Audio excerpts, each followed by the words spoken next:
Welcome to this podcast episode brought to you by AGS Agriculture Global Solutions, your partner for better oil palm farming.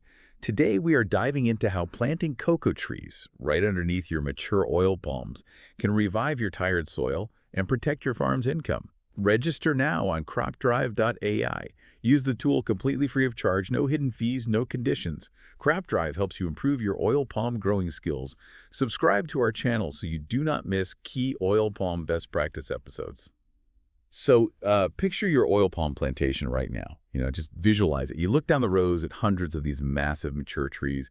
You see the fronds, you see the fruit bunches. Right, the stuff making you money. Exactly. But what if I told you that you're really only farming half your land?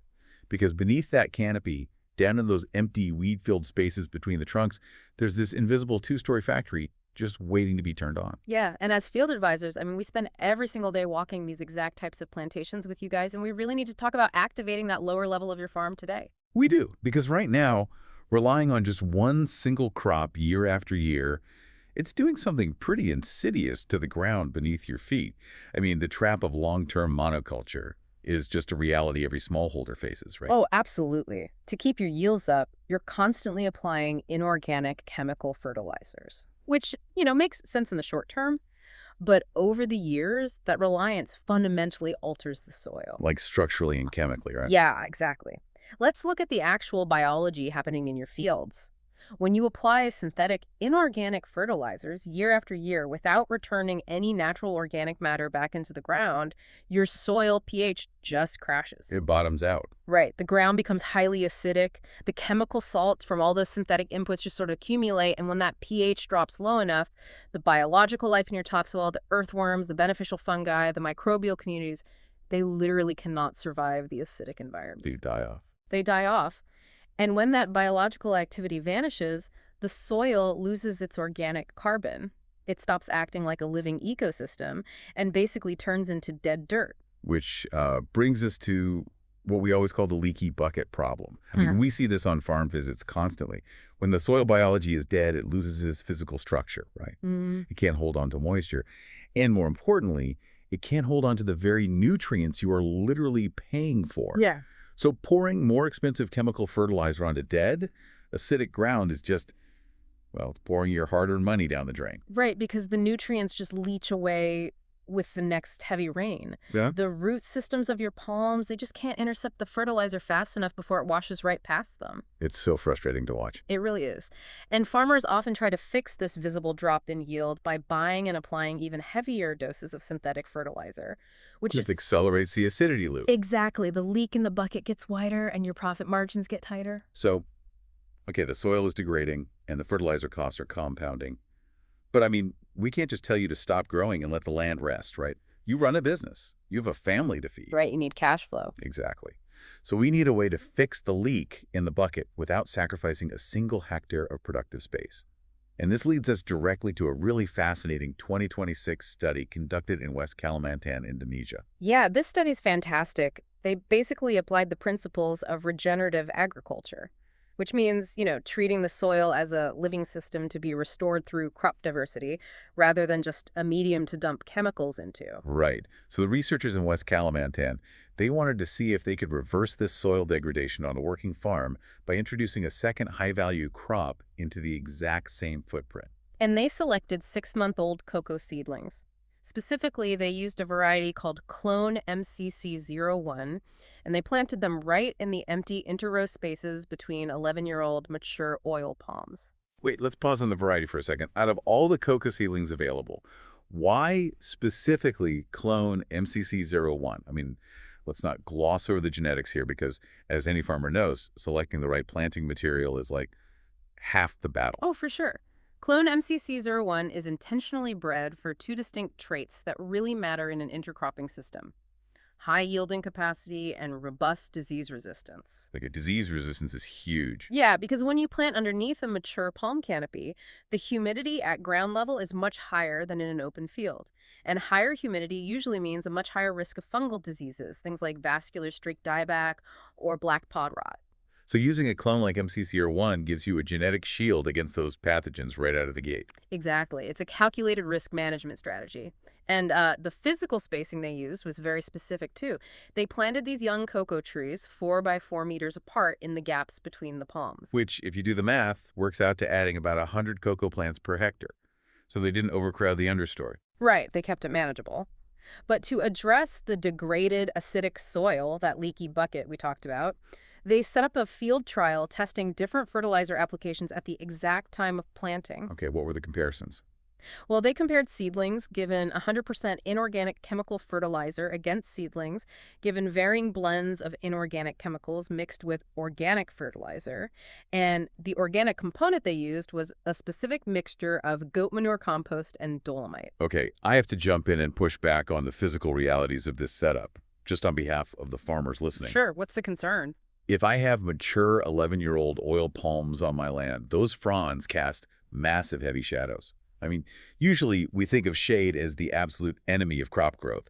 So isn't it far too dark underneath a fully developed canopy for a brand new crop to even survive, let alone produce a commercial harvest? You know, that is the very first objection we hear in the field, every time. But you have to look at the evolutionary biology of the cocoa tree. Cocoa is not corn. It does not want full, blazing, direct sunlight. Right, it evolved in the rainforest. Exactly, in the Amazon basin. It naturally evolved as an understory plant, growing beneath the massive canopy of the jungle. The West Kalimantan researchers actually measured the light penetration under those 11-year-old palms, and they found it provided between 40 to 60% shade. Oh, wow. So they're getting dappled light, not total darkness. Right. In technical measurements, the light intensity reaching the ground was between 933 and 2017 lux. And for a young, shade-tolerant cocoa seedling, that range is the absolute sweet spot. So the mature oil palms aren't blocking the cocoa, they're actually acting as a protective umbrella. Exactly. They lower the ambient temperature, increase the relative humidity, and protect those fragile young cocoa leaves from sunscorch. I love that. The palms are effectively doing all the hard work of climate control for the vulnerable seedlings. But let's look at the results. Moving a 6-month-old seedling from a nice, safe nursery bag out into the field is a massive shock to the plant system. Oh, it's incredibly stressful for the plant. So what were the survival rates at 3 months after planting? Because that's the real test. Right. 3 months after planting, or 3 MAP, is the critical establishment window.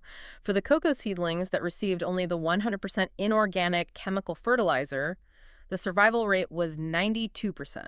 Okay, so you're losing 8 out of every 100 trees right off the bat. I mean, if you're a smallholder, that's an unacceptable loss of upfront capital and future revenue. You can't just throw away 8% of your trees. No, you really can't. But look at the control groups. For the seedlings that received a mix containing the organic goat manure and dolomite, the survival rate was a perfect 100%.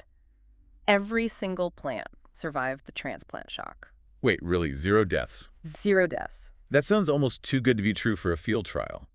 Was it purely the organic matter acting as a buffer, or did the dolomite play a specific role in that perfect survival rate? The dolomite is absolutely the unsung hero here. As we discussed, continuous chemical fertilizer use makes your soil highly acidic. Well, dolomite is a natural calcium-magnesium carbonate. It acts exactly like an antacid for your soil. Oh, I see. It sweetens the pH. Exactly. If you put a young root system into highly acidic soil, the roots physically cannot absorb nutrients. The chemical environment basically locks the nutrients away, but the dolomite neutralizes the acid in the immediate root zone, allowing the plant to actually breathe and feed, while the goat manure compost provides the biological life. Okay, that makes so much sense and explains the survival rate. Yeah. But I know they tested multiple ratios of this mix, right? Did they find an optimal balance between the organic compost and the synthetic fertilizer? They did. The absolute best agronomic results came from a mix of 75% organic fertilizer and 25% inorganic fertilizer. That specific ratio didn't just ensure survival, it actually produced the thickest, strongest stems on the young cocoa plants, measuring over 6 centimeters thick at the collar. Wow, 6 centimeters. Let's break down the mechanism behind that specific ratio. Because if the whole goal of regenerative agriculture is to move away from synthetics, why not just go 100% organic?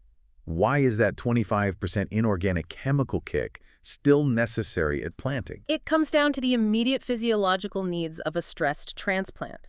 When you pull a seedling from a nursery and put it in the ground, microscopic root hairs inevitably break. the plant goes into shock. Right. If you only provide organic compost, those nutrients take time to break down and actually become available to the plant. The 25% inorganic fertilizer provides an immediate, fast-acting nitrogen flush. It's essentially starter fluid. Starter fluid, I love that. Yeah, it gives the plant the instant energy it needs to push new roots right away. Meanwhile, the 75% organic matter acts as the long-burning fuel, rebuilding the soil structure and holding moisture around the roots for the months ahead. Starter fluid and long-burning fuel. That is just a brilliant way to conceptualize it. So, okay, we have robust, healthy cocoa plants perfectly adapted to the shade of your mature palms. Now we need to bridge the gap between a successful field trial in West Kalimantan and the actual economics of your farm. Let's talk money. Exactly. Why should you, as a smallholder, take on the extra labor of managing a second crop? You take on the extra labor because it completely transforms your economic resilience. Think about it. You are creating a two-story factory on the exact same footprint of land. You aren't buying more hectares. You are simply utilizing the vertical cubic space you already own. Right, you have the established oil palms producing your primary income up high and the cocoa developing a secondary income down low. Exactly. And let's talk about market volatility for a second, because that is the reality every farmer wakes up to. The price of fresh fruit bunches fluctuates wildly based on global commodity markets. When you operate a monoculture, you are entirely exposed to that single price point. It's risky. If the FFB price drops, your household income takes a direct, unmitigated hit. But cocoa provides a second commercial harvest within just 2 to 3 years of planting. And crucially, the study showed that integrating this 100 plant per hectare cocoa density does not negatively impact your oil palm yields at all. So you're basically building a financial safety net directly into the architecture of your fields. Yes, it's a hedge against the commodity markets. If oil palm prices dip, your cocoa harvest can float your operational costs. And cocoa offers an incredible opportunity for post-harvest value addition that oil palm just doesn't really allow for a smallholder, right? Oh, a massive opportunity. With oil palm, you harvest the bunches and you have to deliver them to the mill immediately before the free fatty acid levels rise. You're a price taker. You just take whatever the mill gives you that day. Yeah, I have no leverage. None. But with cocoa, you have the option to extract the wet beans, ferment them in wooden boxes for a week, and then dry them. Fermented, high-quality dried cocoa beans sell at a massive premium compared to wet beans, and they can be stored. Right. You can wait for the price to go up. You gain leverage over when and how you sell your crop. Exactly. The economic argument is just undeniable. Yeah. But let's bring it back to the dirt for a minute. Does running a two-story factory actually fix that leaky bucket soil we started with? Yeah. Are we truly regenerating the land, or are we just extracting from it twice as fast? We are absolutely regenerating it, and the mechanism is leaf litter. When you introduce cocoa trees into the understory, those trees naturally cycle their leaves. They continuously drop organic material right onto the topsoil beneath the palms. Okay, so it's a natural mulch. Yes, and over time, that leaf litter decomposes, which feeds the earthworms and microbial communities that were previously starved by all the synthetic fertilizers. So you are naturally rebuilding the soil sponge. When the soil was dead, it was hard and compacted. But as that cocoa leaf litter breaks down into humus, it physically changes the soil architecture. A spongy soil holds water tightly during dry spells. And most importantly for your wallet, it chemically binds to your applied fertilizers. The organic carbon traps the nutrients in the root zone so they do not leach away with the rain. You're closing the nutrient loop. The organic matter improves the crustacean exchange capacity of the soil, which just means its ability to hold on to the fertilizer you buy. Your entire farm becomes more efficient. You maintain your palm yields while harvesting a premium cocoa crop, and over time, your reliance on massive volumes of chemical inputs actually decreases because the soil ecosystem is finally functioning again. It's incredible. Okay, so we understand the soil biology. We see the financial armor this gives a farming business. Right. Now let's talk about execution. Because if a farmer listening to this decides, they want to start integrating cocoa next season, what are the actual logistical steps? Let's bypass the textbook theory and look at the physical work required based on that West Kalimantan methodology. Sure. So the first physical step happens weeks before you even touch a cocoa seedling. It's the preparation of the planting mounds. You need to dig the holes to exact dimensions: 40 centimeters wide, 40 centimeters long, and 40 centimeters deep. Okay, why that specific dimension? Why not just use a standard post hole digger, make a quick hole, and drop the plant in? Because a 40-centimeter cube creates a large enough zone of loosened, decompacted earth for the young lateral roots to spread out without immediately hitting a hardpan layer of degraded soil. They need room to breathe. But digging the hole is really only half the instruction. The timing is critical here. You must dig these holes 3 weeks before planting. 3 weeks. Let's analyze that waiting period. Is that just to let the soil settle, or is there an actual biological reason we are leaving an open hole in the ground for nearly a month? It's actually about microclimate changes. When you dig 40 centimeters down into degraded, compacted plantation soil, you are exposing earth that has likely been anaerobic, basically starved of oxygen for years. Wow. By leaving the hole open for 3 weeks, you allow ambient oxygen and ultraviolet sunlight to penetrate that soil profile. It aerates the dirt. It allows any trapped toxic gases from anaerobic decomposition to off-gas naturally. You are fundamentally changing the microclimate of that hole so that it's hospitable when the young roots finally enter it. That makes perfect agronomic sense. You're basically prepping the nursery bed. But we also have to address drainage. Oil palms are often grown in areas that experience intense tropical downpours. So if a farmer's land has poor drainage or gets really soggy during the rainy season, a 40-centimeter hole is just going to act like a bathtub, isn't it? It will, which brings us to a crucial adaptation. If your land is prone to waterlogging, you cannot plant the cocoa flat in the ground. You absolutely must build raised planting mounds with the excavated soil. Because cocoa roots are incredibly sensitive to suffocation, correct? Highly sensitive. If a cocoa seedling sits in standing water in a soggy depression, the root zone becomes anaerobic.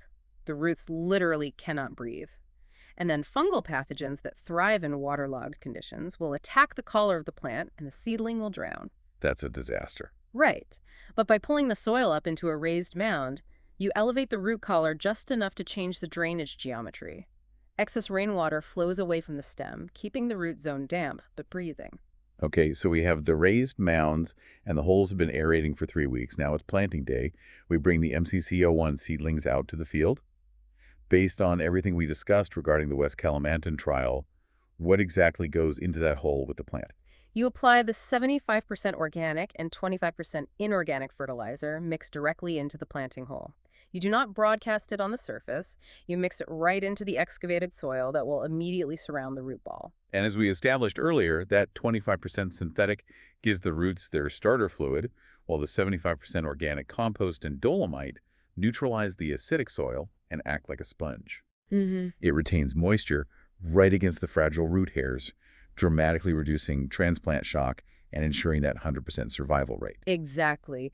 You are creating a customized, high-fertility microenvironment for each individual cocoa plant, right in the middle of a degraded palm plantation.